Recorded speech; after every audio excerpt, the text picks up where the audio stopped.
Hey everyone, my name is Maris. Welcome back to my channel. Today I'll be talking about the 11 books that I read in January. My dog is chewing on my water bottle. This is Daisy. Say hi, Daisy.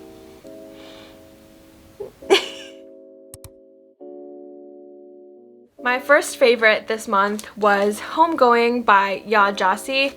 Homegoing is a story of two half-sisters in 18th century Ghana. One of them gets married to a wealthy Englishman and the other gets sold into the American slave trade. Each chapter follows the descendant of each of these women. So Essie is the one who gets sold as a slave, and then Efia is the one who gets to live in this beautiful castle on the Gold Coast in Ghana. The story was so beautifully crafted. I think it's very easy to make anthologies or like short story collections not as engaging. You don't feel as invested in the characters, but I think Gyasi just does an amazing job of like making you feel very emotionally connected to the characters. Each chapter will only have around like, I want to say like 25 to 40 pages for each descendant of the two women, but I still felt like I connected to all of the characters. I definitely thought that the story overall like thread was just a really raw and brutal look at the legacy of slavery. You see that on one side of the family tree we have like Efia's descendants who actually partake in the slave trade under the coercion of these Englishmen, and then you see on Essie's side kind of like what slaves in America had to endure. And I thought it was really interesting how, you know, there's this overall like arching narrative of slavery in Ghana and in the United States, but Gyasi does a really great job of kind of looking into like smaller topics that also play a huge role in the injustices that Black people face in the United States. So for example, colorism, microaggressions, so like smaller things like that that contribute to this larger legacy of racism and slavery. And I like cannot stop gushing about this book. It's a book that I have stepped away from for like a month and a half now, and I still think about it. I still think about how beautiful it is and how talented of a writer Gyasi is. This is definitely going to be probably like top 5 books of the year. And then another favorite that I had that was different genre is Know My Name by Chanel Miller. Know My Name is a memoir of Chanel Miller's experience following the Stanford sexual assault by Brock Turner.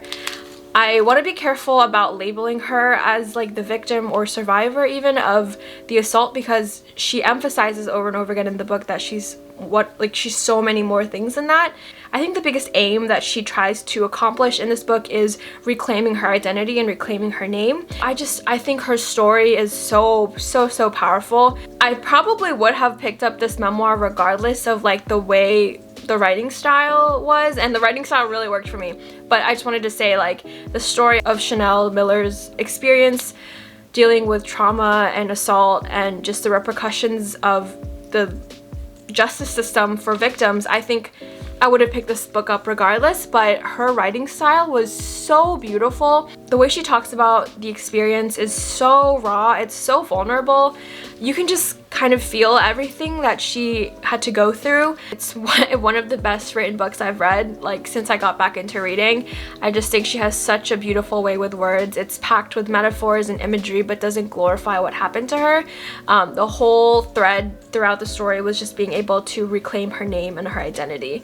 I also think on a personal level I thought this was even more poignant because law and journalism are two fields that I am extremely interested in. I'm going to be applying to law schools eventually, and journalism is where I currently work now, and both of the fields kind of did her injustice during her whole ordeal. A lot of the media coverage around her basically wrote the narrative for her. She felt many times that her privacy was violated, and I just think that's a really valid and important critique of news media. And then in terms of the law, we have a defense attorney for Brock Turner who like constantly is trying to poke holes into her argument, but thankfully we have obviously moments of joy. Alayla is her attorney and she is a rock star. Like I tabbed all the oranges basically are like parts where I thought Alayla was a straight up badass who like fought for Chanel with tooth and nail, like was always there for her, and that's the kind of attorney that I want to be someday. It's just a powerful testament to creating spaces for survivors to tell their stories. This book puts a powerful emphasis on the importance of listening to survivors and believing them and just hearing them out, because a lot of times they won't even be able to go through this system, but you still have to listen to their stories because they're important and they deserve to be listened to. So yeah, definitely like Homegoing. This is probably going to go into my top 5 of the year, and I know it's only February, but this was absolutely amazing. And then my last favorite of the month was The Dating Plan by Sara Desai. A dating plan is contemporary romance. The trope that it follows is fake dating and second chance romance almost. But yeah, so we have Liam and Daisy, who are childhood friends. Daisy works in a startup as a software engineer. Liam works as a venture capitalist. Daisy is also at that age where her aunties are constantly pushing men on her to like get to know and to eventually marry, so they're playing matchmaker. And Liam, basically he's going to inherit this huge family like business from his grandfather, but it's only contingent on if he gets married. So they kind of formulate this plan together after a surprise encounter, and Daisy is like, if we have a fake engagement, my aunt will like get off our backs, and you know, you can get the inheritance that you want. Through their dates, you get to know, you know, who they are as people now and like what happened 10 years ago when Liam stood her up. It's a story of second chances, I think, for sure, and it's also a story of family. I don't know, I like never give romances 5 stars, but I felt so much love, so much joy, so much just like comfort in this book. This was such a well done romance. I love Daisy as a character. I could really identify with her. She like has obvious insecurities like any woman, but she's such a badass. She would surprise me in those ways where like she would stand up for herself or just be this badass woman that, you know, defied the stereotype of being like a nerdy software engineer. And also I just loved Liam as a character. I thought he was very multi-layered too. I love the dates that they go on, and their banter, to this day, probably the best banter that I have read in a romance book. And then most importantly, I loved Daisy's family. I can really relate because I have a big family too. Her relationship with her dad was beautiful and I found myself like tearing up because the conversations that they had were very similar to conversations that I have with my dad. It's just a really cute book and probably going to be one of my favorite romances of the year. The first book was When Breath Becomes Air by Paul Kalanithi.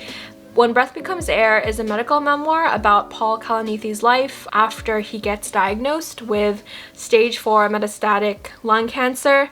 So already pretty advanced stage when he realizes that he has cancer. He's working as a neurosurgeon when he gets the call basically, and the rest of the story kind of unfolds with, you know, what he does to cope with this like revelation and his thoughts on mortality and life and death. It's a book about learning how to live despite the diagnosis of, you know, you're going to die soon. What I loved about this book was that he blends a lot of literature and humanities into like the medical world. The intermingling of literature and medicine will appeal a lot to people who aren't in the health field like me. Overall, I really enjoyed this memoir.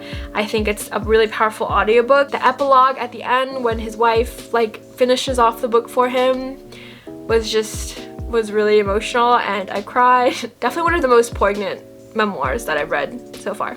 The other audiobook that I read this month was The Worst Best Man by Mia Sosa, and another contemporary romance. I actually have found that contemporary romances work usually with audiobook, but this book didn't really do it for me. The Worst Best Man is a story of Lena and I already forgot the guy's name. Max. Lena and Max. Lena is a wedding planner who years ago gets stood up by Max's older brother, but in the present day, Max and Lena have to join forces and plan, you know, pitch this amazing wedding business. I just feel like this story had so much potential because it's such a like taboo premise, but I felt like it really fell flat. I love the multicultural aspect of it. I love the scenes with Lena's Brazilian family, but overall it was really cliche and I was really uncomfortable during like the steamy scenes. I wasn't really a fan, to be honest. Like now I like can't even remember half the things that were happening. I don't know if it was because I read it on audio, but overall like just wasn't a very standout read. The hating game that this stew were like, the narrative was like going towards, you know, this like huge like promotion that they were both gunning for, and then it doesn't show anything about the actual like pitch or application. Do you know what I mean? Like in this one, the whole like thing is about like they have to work together to come up with like a pitch for a wedding planning business basically. But like at the end, it's not explained like what she does, like what does she actually say. Like I don't like that. And I think romances have they're very susceptible to this, and I've read multiple romances where like the premise is one thing but like the execution is just one whole other thing. Even though like it seems the premise sounds interesting, but then the execution is just, there were a lot of loose ends by the end. I was just like, if there was a sequel to this, I would never read it. I couldn't. My next book that I want to talk about is Mala and the Mask of Gold. This book is really special because it's a book written by my friend Jamie. Jamie and I went to university together. We're both Filipinos, so we like connect through that. Jamie's just a really great person, and Mala and the Mask of Gold is their debut novel. It's an adventure story with two siblings, Mala and Salem, and they basically have to restore balance to the world. I don't want to give like the whole synopsis away, but basically it's a fun middle grade mythology infused adventure set in the Philippines. So like, how many books do you get like that are set in the Philippines? First of all, like, Jamie did an amazing job with the research in this book. I can tell that they really put in a lot of time thinking through like what kinds of myths that they were going to include. I can tell that, you know, there was a lot of research done with like setting, geography, all of that. It really showed. This is a kind of story that a lot of younger readers will definitely love and definitely see themselves in. I loved how Mala was non-binary. I don't think I've ever read a book that had a non-binary character, and like the representation in popular books yet, like I don't think it's there, but this book was like a great contribution to that representation. I also think Salem as a big brother is so accepting of Mala, and like that was so heartwarming for me. Like Salem would want to stand up for Mala whenever people would call Mala like different names and things like that. I love their sibling dynamics. I also think like the mythology was really well done in the book. As a kid, like I would have loved reading this even more. I think that it's a really fun middle grade. I can't wait to see the other things that they come out with in the future. Another book that I read was The Bluest Eye by Toni Morrison. This is Toni Morrison's debut novel that explores colorism and self-hatred and racism in the Deep South through the lens of this little girl named Pecola Breedlove. And this is a classic, obviously, so it's like already hard for me to review. I think it's a really raw look at what the sinister impacts of colorism and racism can do to an individual. I think what this novel really does well is explore these topics through the innocence of a young girl. We actually don't get Pecola's perspective, but we get the perspectives of the people around her. It's a very powerful debut. Like this is what like launched Toni Morrison's career. I think there's also like a wide range of stories that are told within the different characters and how, you know, their personal experiences with racism and self-hatred and colorism, and it's just, it all comes together pretty well. The only thing that I kind of was bothered by was the tense changes. There was one perspective in the book that was first person and then the rest were third person. And I know Toni Morrison has like similar critiques of her own book. She says, I think in the afterword, that there are some changes she would have done to the writing style and like not have it feel so disjointed. But overall, I think it's Toni Morrison. Like she's an amazing writer, and I can't wait to pick up more of her books. This was definitely like a good reintroduction to her work and a reminder of how powerful and raw her work really is. Another book that I read was Zadie Smith's Intimations. So as you can see, this is a very small book that I just picked up one afternoon and like read within the span of a couple hours.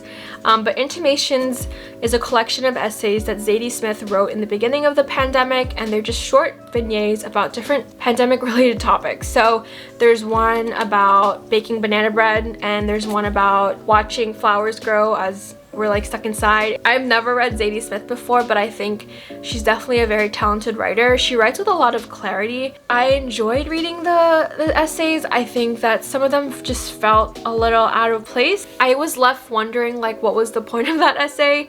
I definitely love the last essay in the book called Contempt as a Virus, which personifies racism through a virus essentially. So, you know, it's combining those two things. Overall, I just wanted a deeper dive with a lot of the essays. Didn't really do it for me, but I'm definitely gonna pick up more of her work. And then we are on to the last two books. So we have A Long Way Down by Jason Reynolds. This is a graphic novel adaptation of Long Way Down, which is a YA contemporary, I believe. But it tells the story of Will and his decision to avenge the death of his older brother. So the whole story takes place in an elevator, and each floor we meet a different character, and then by the end he's supposed to like decide whether to go ahead and do it or not. His brother was a victim of like a senseless act of gun violence in the neighborhood. By using Will's like decision making process and just like his story, Jason Reynolds offers a really interesting insight and commentary on just the nature of cyclical gun violence. I found myself really touched by a lot of these stories. Jason Reynolds is actually a terp, so that was exciting to kind of figure out. But yeah, I'm definitely interested in picking up the audiobook of like the original novel and seeing how I feel about that. A lot of people love it. It's won so many awards, so I will probably pick that up eventually. And then the last book that I am going to talk about is actually the first book that I finished in January. These Violent Delights is Romeo and Juliet set in 1920s Shanghai with a madness sweeping through the city. The storyline feels like a murder mystery, so like Roma and Juliet, our two main characters, are ex-lovers and they have to team together behind the backs of their two like family gangs and figure out like what the hell is happening in Shanghai. Like, what is this madness that is driving people insane? It's a very, very loose retelling of Romeo and Juliet. There's definitely different Easter eggs that Chloe Gong weaves throughout the story that like call back to the original play, but if you're expecting like the tragic romance or just a romance in general, it's like not really what you get here. Like, there's a lot of yearning and angst, but it's like a slow burn and there's not a lot of romance, period. It's like kind of on the back burner. I kind of like it when romance takes a backseat to like the bigger story, but I know I have friends who kind of had trouble with like just the romance aspect of it, because it is Romeo and Juliet, it is a romance, but just didn't really come full circle in this book. This book is a really like intricate exploration into familial loyalty, colonialism, new versus old. What I loved most about this book was how Chloe Gong writes about Shanghai. In an author's note or like a tweet or something, she has written that this is a love letter to Shanghai, and I can really feel that in this book. The way she writes Shanghai is with so much color, so much character, like it feels like a person, and I love that. As someone who like is really rooted in the places that I visit and travel to, I found that really powerful. There's something in this book for everyone. There's a mystery, there's a thriller, there is a romance, there's political intrigue. Her writing is excellent, her characterization is excellent, and it's a very all-encompassing book that a lot of people will love, and I'm so excited to keep hearing the buzz about it. That wraps up my January wrap-up. I have been filming for almost 45 minutes now, and I need to get some water, so that is it for today. Thanks for watching, and I'll see you in my next video. Bye!